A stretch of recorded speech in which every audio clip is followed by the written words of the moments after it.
জামাতকে 1 বছরের জন্য দায়িত্ব দিয়ে দেখেন, ঠিক আছে, পুরা বাংলাদেশের সমস্ত জামাত লিমিটেড কোম্পানি বানায় ফেলবে, ঠিক আছে, এবং বাংলাদেশের মানুষ প্রচুর পরিমাণে বঞ্চিত হওয়া শুরু করবে কর্মসংস্থান দিক থেকে, ব্যবসা বাণিজ্য সব কিছু দিক থেকে। তাদের যে ইসলামী ব্যাংকটা আছে, এখানে জামাত শিবির না করলে নিয়োগ পাওয়া যায় না। তাহলে বাংলাদেশের অভ্যন্তরে কোনো একটা প্রতিষ্ঠান থাকবে, যে প্রতিষ্ঠানে সারা বাংলাদেশের, কেন ওখানে তো বলেন নাই যে ইসলামী ব্যাংকে জামাত শিবির ছাড়া অন্য কেউ টাকা রাখতে পারবে না? তাহলে আপনারা টাকা নেবেন সকল প্রবাসীর কাছ থেকে, টাকা নেবেন সাধারণ মানুষের কাছ থেকে, কৃষকের কাছ থেকে, কিন্তু চাকরি দেওয়ার সময় শুধু জামাত শিবিরকে বেনিফিট দেবেন।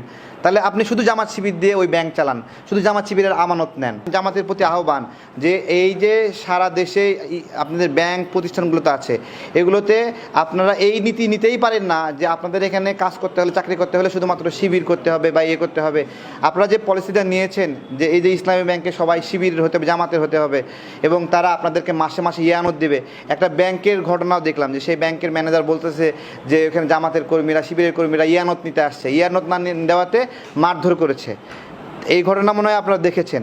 তাহলে এটা কি আপনারা এখানে শুধুমাত্র জামাত শিবিরের লোকদেরকে নিচ্ছেন যে নির্দিষ্ট এলাকায় আপনাদের রাজনীতি চালানোর জন্য ওখানে চাকরি করে করে আপনাদেরকে 5% ইয়ানত দেবে, এই জন্য মাত্র শিবিরের লোকদের এখানে ঢুকাচ্ছেন? বিষয়টা আমি চোখে আসার পরে আমি খুব করে ভাবছি যে একটা দল এখনই ক্ষমতায় না যেতেই নীতি নিয়েছে যে শিবির ছাড়া কাউকে চাকরি দেবে না। তারা ক্ষমতায় আসলে তারা তো সাধারণ মানুষকে সুযোগ দেবে না।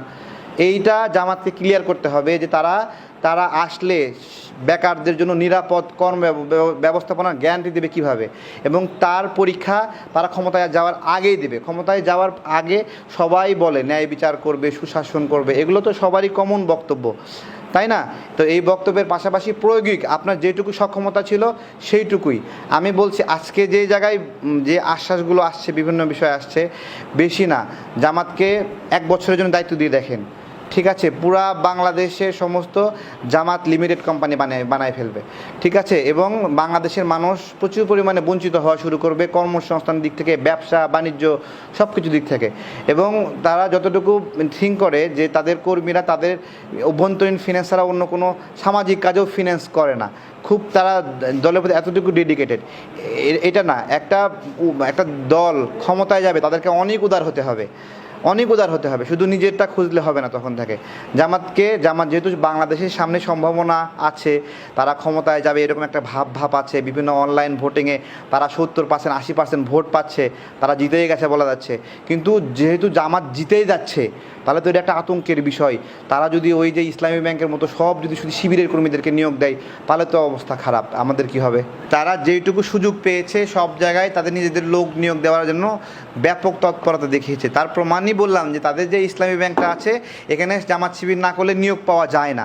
তাহলে বাংলাদেশের অভ্যন্তরে কোনো একটা প্রতিষ্ঠান থাকবে, যে প্রতিষ্ঠানে সারা বাংলাদেশের, কেন ওখানে তো বলেন নাই যে ইসলামী ব্যাংকে জামাত শিবির ছাড়া অন্য কেউ টাকা রাখতে পারবে না?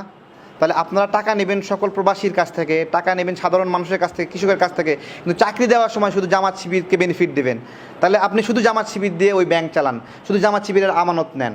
এবং এই যে বড় একটা ইসলামী ব্যাংকের ধস হলো, মানে অর্থ এখান থেকে লুটপাট হলো, তো এই ক্ষতি তো ওই যে বাংলাদেশ ব্যাংক টাকা প্রিন্ট করে দিচ্ছে, আলটিমেটলি ক্ষতি কিন্তু আমানত রক্ষা করতে পারে নাই, কিন্তু রক্ষা করতে পেরেছে এই যে নাবিল গ্রুপ এমন একটা তৎপরতা করছে যে নাবিল গ্রুপ ইসলামী ব্যাংকের কাছ থেকে লোন নিয়েছে, ভালো করে বোঝেন, কিন্তু লোন নিয়েছে, সেই লোন নেওয়া টাকা দিয়ে আবার ইসলামী ব্যাংকের শেয়ার কিনে সেই ইসলামী ব্যাংকের মালিক হচ্ছে।